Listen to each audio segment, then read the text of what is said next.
So, last time I was checking the channels in a War Thunder Discord server that I'm in when I saw someone posting this in a conversation. Basically, it's a spreadsheet showing the win rate per nation per BR for Grand RB. Now, apparently those aren't official numbers, more like players self-reporting their battle results. However, if you played the game since time immemorial, you should see that those results are actually quite accurate. Those spreadsheets cover the months of June and July of 2024, and what I'm very interested in are the results of Germany. To make it simple, starting at 2.3, Germany loses a lot, and only finds redemption at top tier. I think it's now time to make a guide for Germany on how to be slightly better. As usual, we'll focus on low to mid tier because that's where most players play in general. Okay, so first of all, let's talk requirements, because War Thunder is like cooking. You can't cook without ingredients, and for you the ingredients required to be a good German main are a whole headset, a pinch of patience, one active brain, yours will suffice, a spoonful of dedication. In all seriousness, the headset is the most important item you need when playing the game.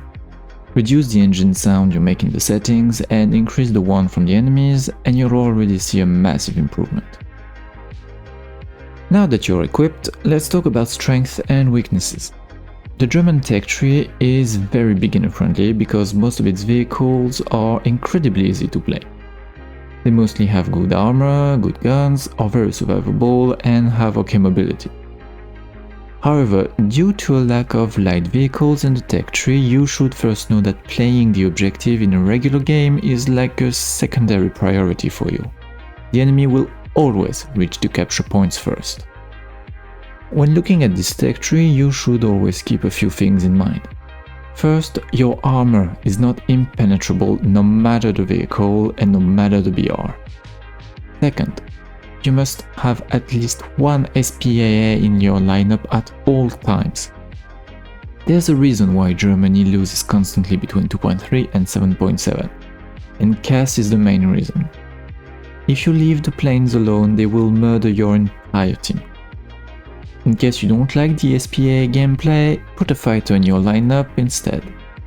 Germany shines in this department, however, Germany's fighters aren't good for ground pounding.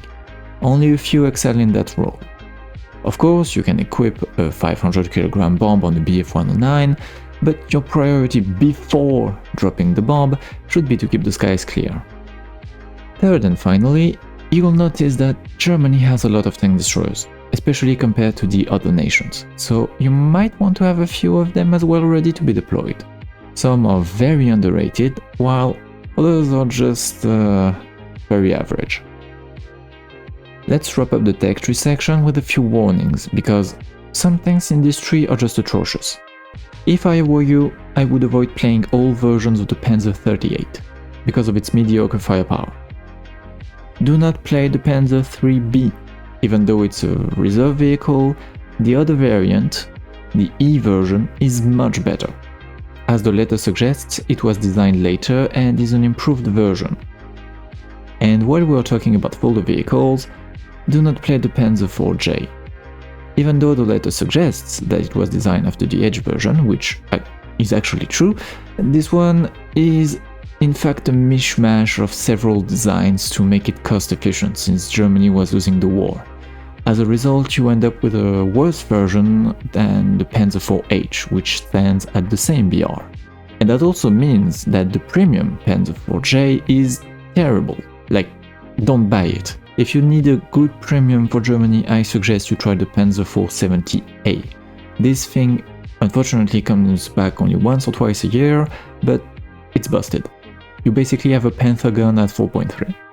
This tank is a wonderful answer to the T-34 and KV-1 army that you'll face around this BR. It literally one-shots them. Now let's move on to learning about your opponent.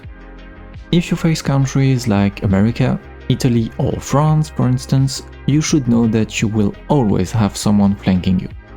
Those three countries specifically have a very high amount of light, speedy vehicles eager to flank and murder you. Countries like Britain or Sweden have vehicles which have high penetration with their ammunition, making your armor less effective. So those are just a small example. The point is you need to adapt, and this adaptation must actually transpire in your gameplay. You need to learn one concept to succeed as a German main. If you flank the enemy, they will struggle a lot. Light tanks are terrible when it comes to engaging heavy armor frontally, and if you go on the flanks, you will deny them the opportunity to, well, do their job basically.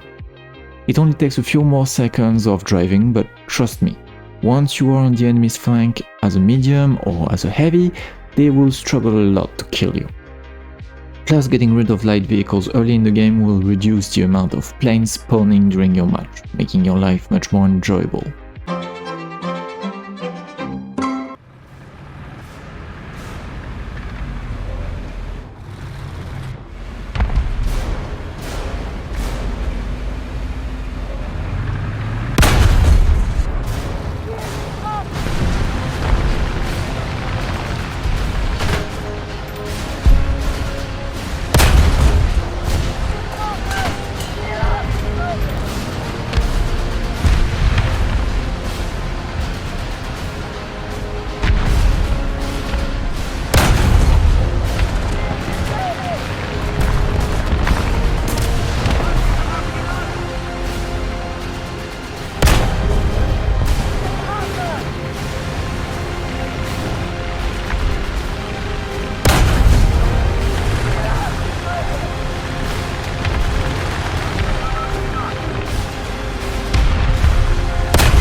Against enemies with high penetration, try to keep some distance.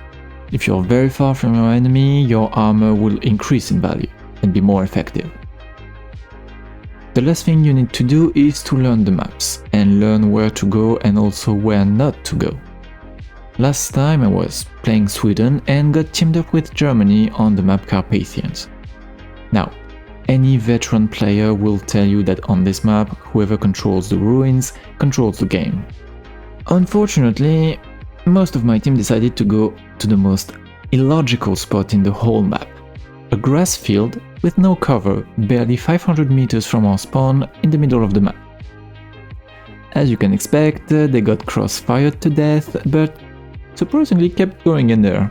Just when I thought they couldn't get any stupider. I know some players are only here for the action, but if you really want to make some Silver Lions at the end of the day or grind new vehicles, you need to make tactical decisions. Try to avoid blobbing with other players. Try to go where your team doesn't to fill in the holes in your front line. Also, very important thing to notice, since most of the tanks you will face are more agile than you, urban combat is not recommended. And that leads me to my final point. Many will probably never watch this video and keep playing the way they want, rushing forward, getting flanked and killed and then obliterated by planes at the spawn. Well, good for them. Time for you, lucky viewer, to capitalize on that, turning your team's failure into profit. We are losing. No, you are losing. Usually you'll be able to see when a game is won or lost fairly quickly while playing as Germany. In that case, most of the time, the enemy will rush your spawn, and that makes them very predictable. If you're in a forward position and if your team is crumbling, just wait. The enemy will think they crushed the opposition and will mindlessly attack the survivors at your spawn. That's when you pick them off one by one. Of course, someone will notice you at some point and you'll die, but at least you'll make some quick profit by just being careful and patient. I think that should be all for now. Technically much more could be said and we could go much more in depth, but the video would be 2 hours long at this point. Here I just gave you my perspective as a German main who is very conservative and cautious in its playstyle. I'm sure you can find other videos telling you to go nuts, and if it's fun for you, go for it. Just remember that you were warned. Being flanked leads to chaos, chaos leads to death, death leads to a negative silver lion balance at the end of the day. Anyway, feel free to share your own experience or to ask if you have questions. I'll try my best to answer them, or I'm sure others would help as well. And with that said, I hope this one was helpful to you and that will raise the win rate for Germany.